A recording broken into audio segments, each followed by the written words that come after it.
3, 2, 1. You ready?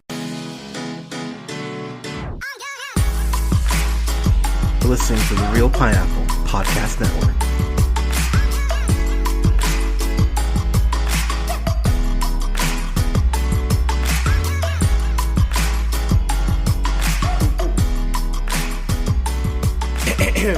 Good evening, everybody. Thank you so much for listening. This is The Real Pineapple. This is your humble host, Hunter, here.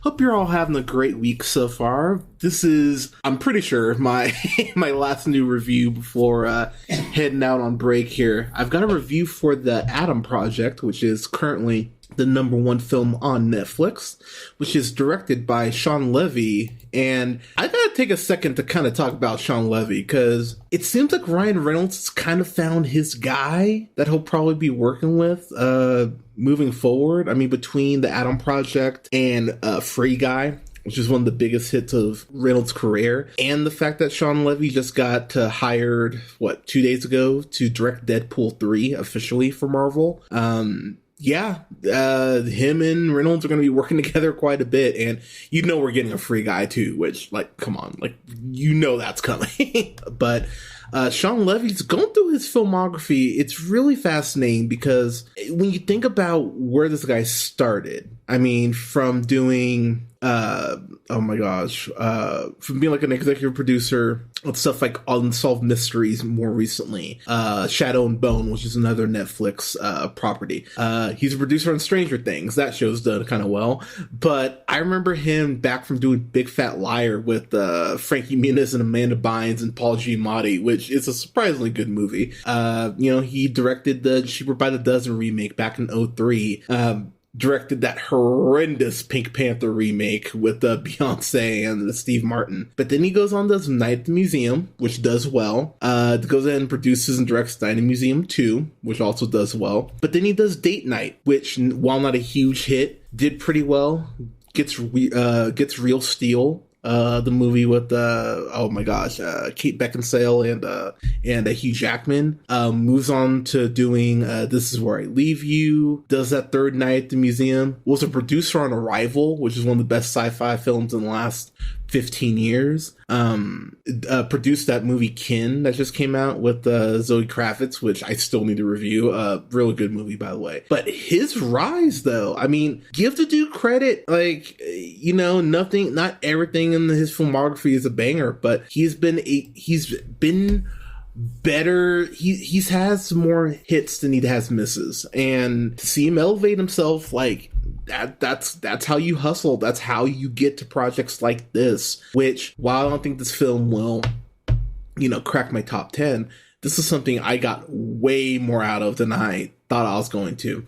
The film was also written by Jonathan Troper, which is his really kind of one of his first big roles. Big projects as far as film. He was an executive producer and wrote and directed on that Cinemax show Banshee, which is actually a lot of fucking fun. And he's an executive producer and writes for C, the Jason Momoa Apple TV show, which is actually pretty damn good. But he was one of the writers. T.S. Nolan has a very not good filmography. Did the Maze Runner movies and Pacific Rim Uprising, which eek.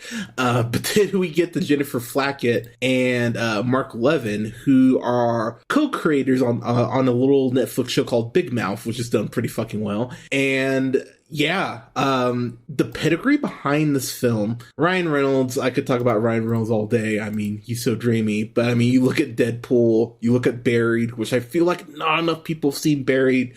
You should see Buried if you haven't. Adventureland, Red Notice. You don't need to watch Red Notice. But The Croods, Hitman's Bodyguard, Hitman's Wife Bodyguard. Reynolds is that dude. The Voices, another movie not enough people have seen. But he goes ahead and stars as Adam from the future. The movie takes place initially in 2050, and Reynolds goes ahead and time travels back to 2022, which we find out is actually a bit more complicated than we first initially realized. And something that I really like about this movie is it's always kind of a gamble when you cast kid actors, because especially first time kid actors, because the kids can just be annoying or not up to the level of, you know, the adult actors that they're in scenes with, and it can be jarring. You know, I always think about that first Harry Potter, where it's like, okay, these are all clearly kids getting their sea legs trying to figure this shit out. Like, the first Harry Potter is fine, but it's a promise of like, hey, there's like much better shit to come, but you kind of have to get through this first movie where some of the acting's a little rough. From there, it's pretty much great, but that first one, Here, we get Walker Scobell, who plays young Adam, and he's every 12-year-old in the sense that he's just a little shit, can't keep his mouth shut, has a school bully, because of course he does. He even he even tells the boy, like, yeah, can we just not do this today?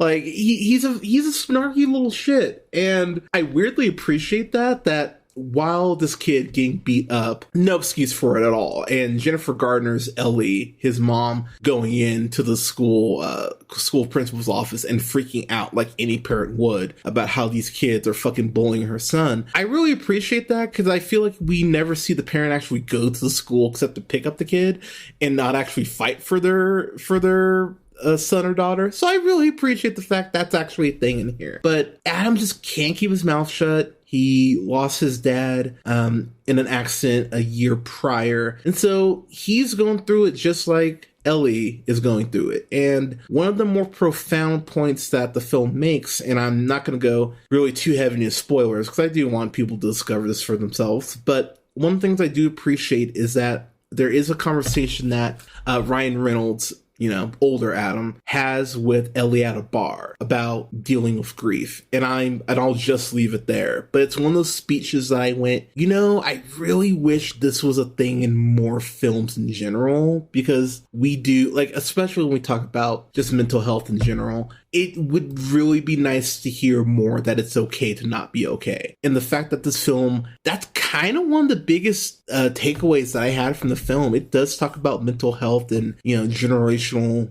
trauma, which is something that we're seeing, you know, more of explored in film, which is a great thing. But just in the way that we hold grudges, the way that we go ahead and move past things, it's really fascinating, the dynamic and how young Adam is able to see the older version of himself, but see how, you know, how bitter he's become, how angry he's become at the world, how angry he's become at certain people for the parts that they play overall in his life. And it's one of those things where sitting back and watching with my partner, I just went, damn, this is actually pretty fucking heavy in a way that I wasn't expecting, but that's actually a good thing. Talking about the action real quick, that was a very pleasant surprise. I don't know what the budget was on this. I'd probably guess, considering you have Ryan Reynolds and Ruffalo, I'd probably say maybe 150-ish if I'm guessing.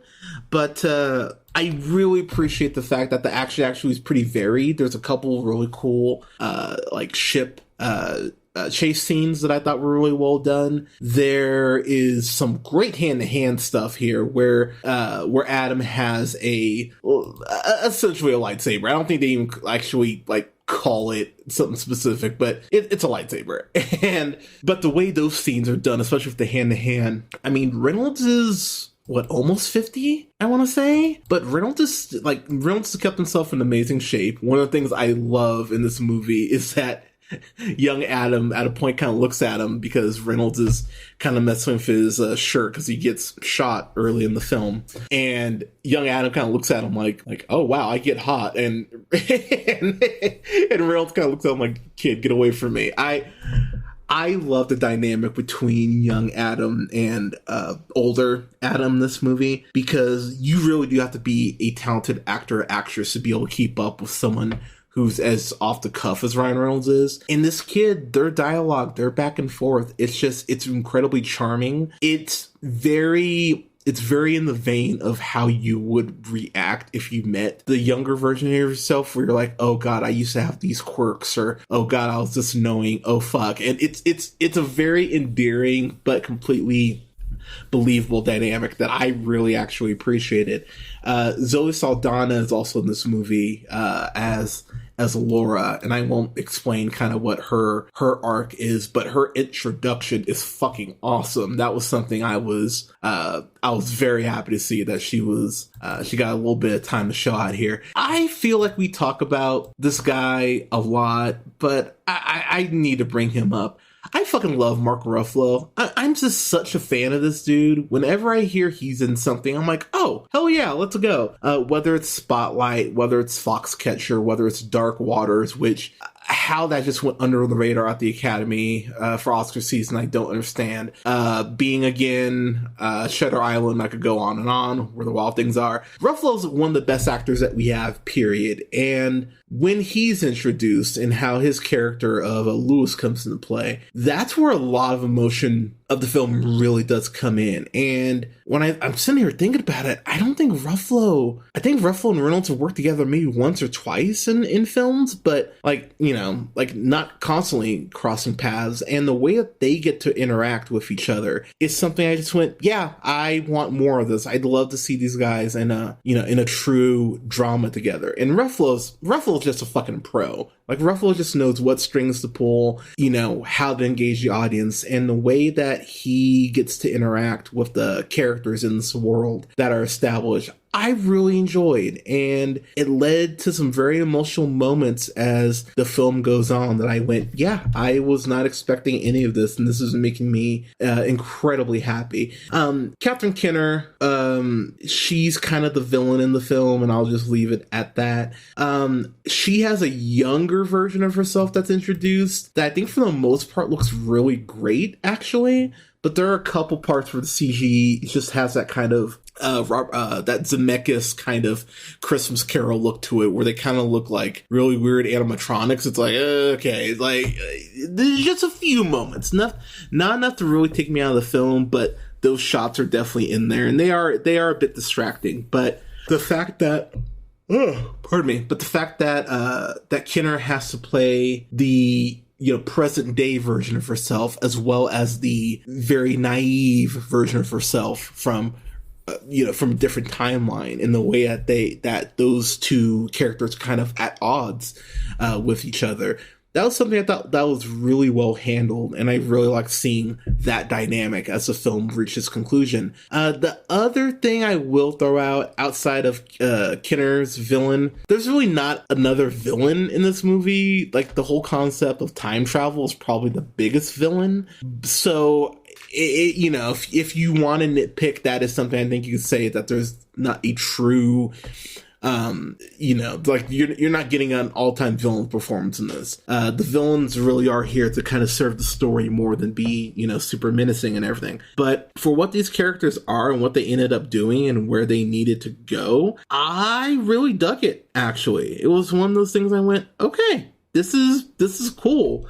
And when the film decides to pull out the heartstrings, and the film definitely does, I found myself going, okay, I'm really just feeling the emotion here. And some parts I really did get choked up and definitely cried with my partner. We were both kind of surprised at how well handled the drama is handled when it needs to be.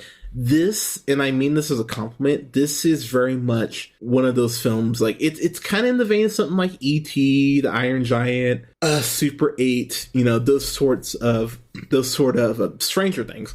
It's very much in that vein of, a kid's sci-fi adventure flick, but it's elevated by a much better script than you usually get from those, and some actors and actresses who really went, okay, let's go on this. Pardon me. Damn you, Daylight Savings Time. I really enjoyed this as I get to my final thoughts. Really no big complaints that took me out of the movie or that irritated me or anything like that. I know I mentioned it earlier, but I really appreciate again, how this film talks about grief and how there's a point where Big Adam and Young Adam are having this conversation about how Young Adam treats his mom. And, you know, as I mentioned earlier, the kid's just a sarcastic little shit. He always has a zinger ready. And at the same time, it's one of those things where I went, you know, this kid being this snarky, he's getting his ass kicked at school. He lost his dad. His mom springs this date on him, like, hey, I'm going to go out with this guy, like 20 minutes before it happens. And so that's another thing for Adam to be upset about. It's one of those things I really went, wow, this is actually addressing a couple things that I really am surprised that they're actually taking in here. It is a film that I think overall, they say shit a couple times, but really this is something you could watch with your 12, 13-year-old, and I think you'd be fine watching this with them. This is one of those really cool just sci-fi film for, you know, to watch with the family. It's something that I really enjoyed. This is this unfortunately probably came out the wrong week because Turning Red came out this week, and if you have to watch one of them, watch Turning Red first. But this is a heck of a movie. I was pleasantly surprised by this. This is I'm gonna give this a solid A. I really enjoyed this. I thought there was a lot of really funny moments. There's some really great sad moments too. The movie has a really good balance, and there's no reason to do a sequel for this. I could easily see them going like, we need to do a sequel, but there's no reason to do a sequel. But I had so much fun with this movie, and pardon me, it'll definitely be something I rewatch again at some point. But yeah, had a lot of fun with this. Solid A. But the Adam Project, everyone, what'd you think of it? Let us know in the comments. You can go ahead and like both our pages on Facebook at The Real Pineapple. That's REEL Pineapple. And at Real Pineapple Games. You can go ahead and follow me on Twitch at twitch.tv/jhunterrealpineapple. You can find me on Letterboxd at Black Shazam, and you can find me on TikTok at Black Shazam 775. And don't forget to like, share, and subscribe. You can find us most places you listen to podcasts: SoundCloud, Apple and Google Podcasts, Podbean, Stitcher and iHeartRadio, Spotify, Amazon Music, TuneUp, to name a few, at The Real Pineapple. And you can follow yours truly on the Twitter at JHunterRealPineapple. Thank you so much for listening, everyone. The show will be on hiatus here for the next couple weeks, but I've got some stuff pre-recorded that will be dropping during our hiatus, including reviews for all the Best Picture nominees, as well as my worst of for 2021 that is finally going to be live here this week, as well as a review for a Medea Homecoming, which I've got a lot to say about that movie. But everyone, thank you so much for listening. Stay safe out there. Wear a mask. Take care of each other. Tell someone you love them today. We all need to hear that more. But again, thank you so much for the support, y'all, and we will talk to you soon.